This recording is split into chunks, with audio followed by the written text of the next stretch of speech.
Well, a very good evening to you all, and welcome to the Deanery Garden here at Durham Cathedral, the Shrine of St Cuthbert. I hope you've been enjoying and valuing and benefiting from this quiet day, an experiment in our online community on this feast of the Transfiguration. So we come now to the third and final address during the day. Canon Charlie Allen led earlier on Encountering Light, and Canon Michael Everett on Wisdom from the Mountain. And I'm going to be speaking for a few moments about attentive listening. Attentive listening, taking from a text from Mark's Gospel about the Transfiguration, where a voice from the clouds says, "There came a voice." And this is the idea of attending and listening to the voice of God.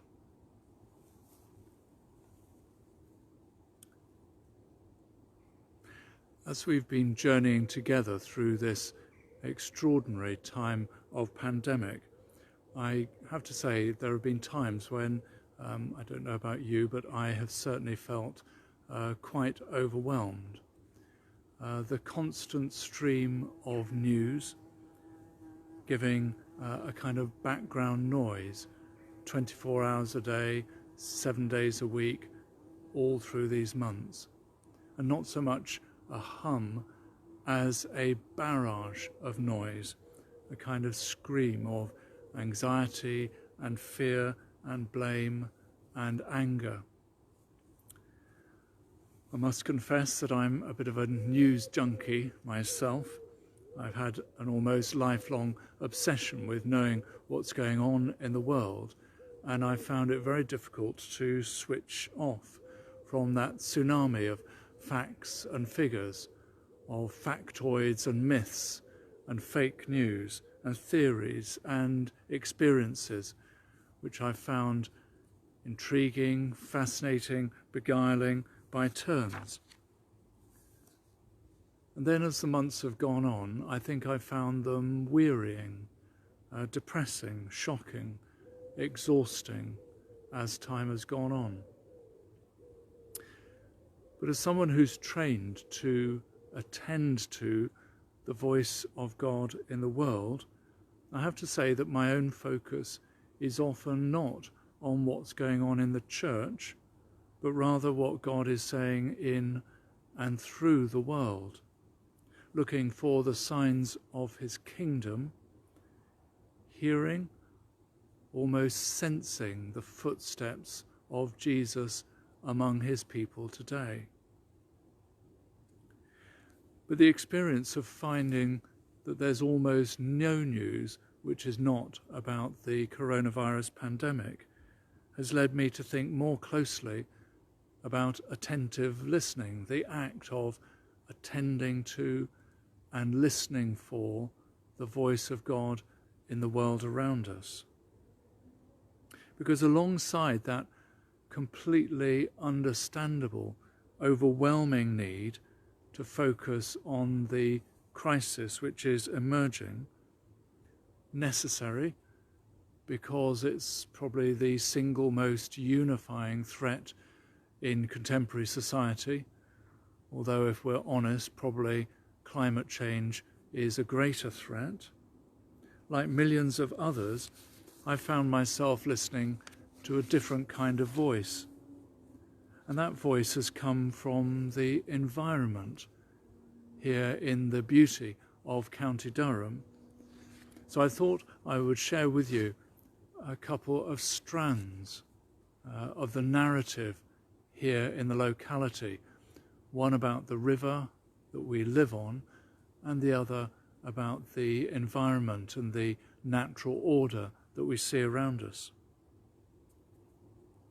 I know many of you will know that Durham Cathedral sits high on a rocky promontory above the River Wear.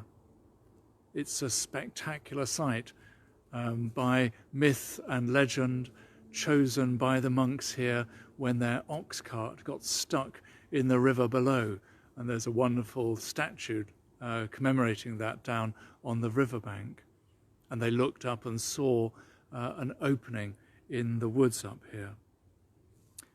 Well, the River Wear that's created this natural wonder begins its life high up on the northern Pennines, where the flora have their origins in the last ice age. It's an ancient landscape. And then it wends its way down through the valley, through the Weardale, passing by Bishop Auckland, looking up to Bishop Auckland Castle, where the bishops of Durham lived for hundreds of years until recently, taking in Branspeth, which had a shrine to St. Brandon before flowing into Durham. And here in Durham, it runs around a hook in the riverbank, and the cathedral is right on the top of that peninsula. And then it continues on to Finkel Priory, where one of the great hermits of the 11th century, in fact an entrepreneur, a pilgrim, a hymn writer, St. Godric, lived as a hermit for many years before it passes on to Chesterley Street. And of course it was to Chesterley Street that the community of Cuthbert fled following the Viking invasions, and they arrived there in the year 883 and stayed there, built their home there for 112 years before fleeing to Ripon. And after that, the River Wear wends its way through modern-day Sunderland, nodding as it goes past St. Peter's Monk Wearmouth before heading out to sea. And of course, it was at St. Peter's Monk Wearmouth that the young Bede grew up as a young monk, made his profession before moving on to the twin monastery at St. Paul's in Jarrow. It's an amazing spiritual landscape.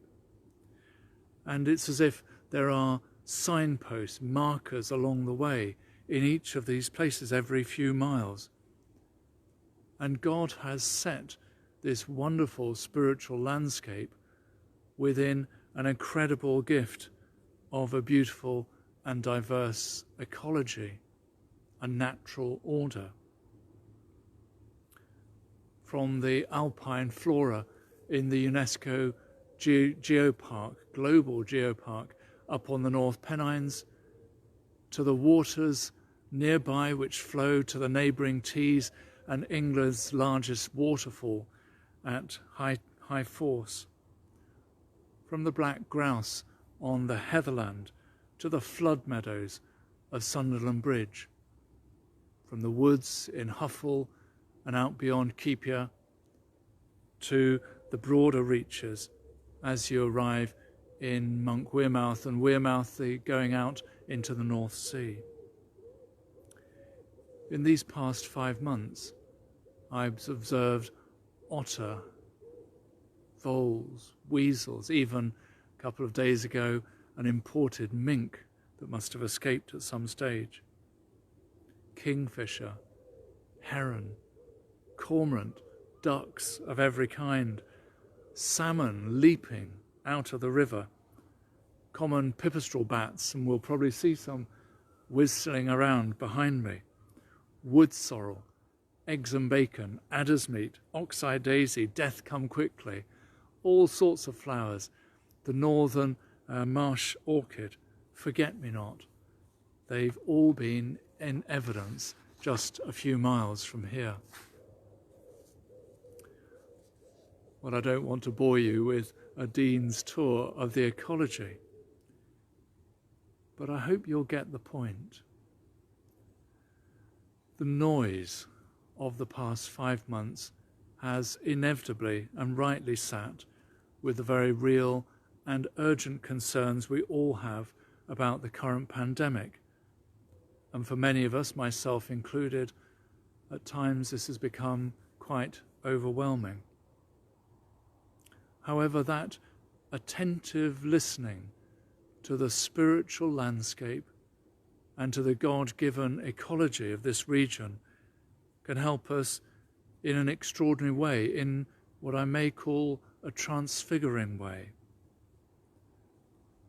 Listening to the sound of the wind in the high Pennines, feeling the majestic power of the waters coursing through the rocks, hearing the birds of prey screeching high above, looking out for the delicate beauty of those wild flowers, a hidden and glorious thing, surprising yourself when you come up unexpectedly upon a creature of God.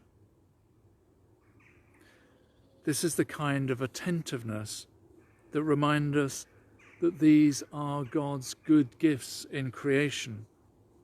And they're not new, they haven't suddenly appeared.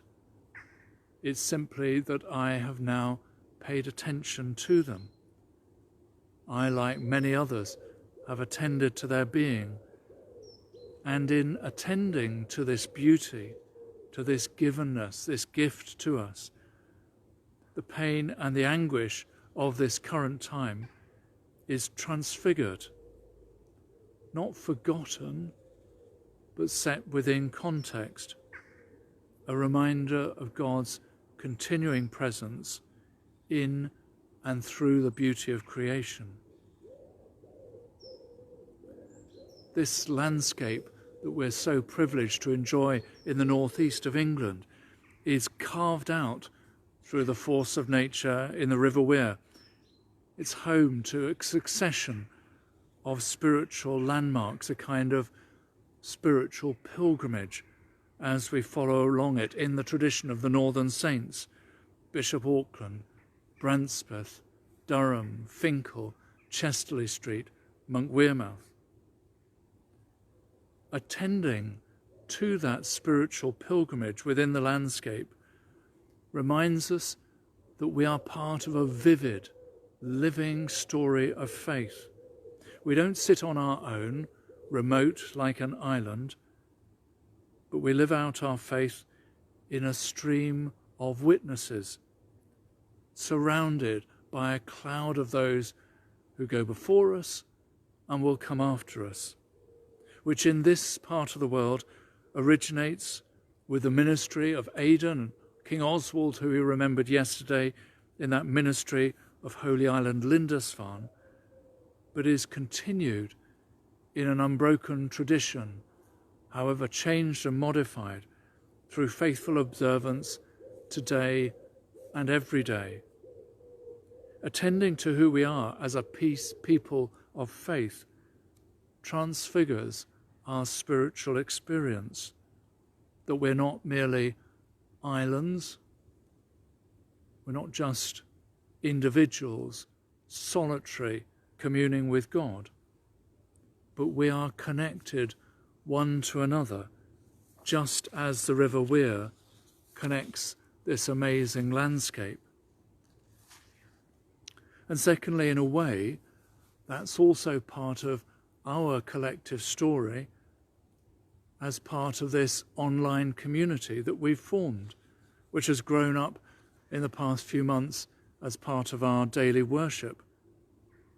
For me, if I may say, this has been a transfiguring blessing, an experience which has transformed what could easily have been a solitary and isolating experience into a shared and common pilgrimage. To think that even a few years ago, had the pandemic struck, our lives, each in their own household, removed, separated from one another. But somehow, by the grace of God, we've been able to share each and every day without interruption, well, save the occasional technical hitch which are sent to try us. And we've learned not only to continue doing something that's happened here for centuries, but to do it in a different way.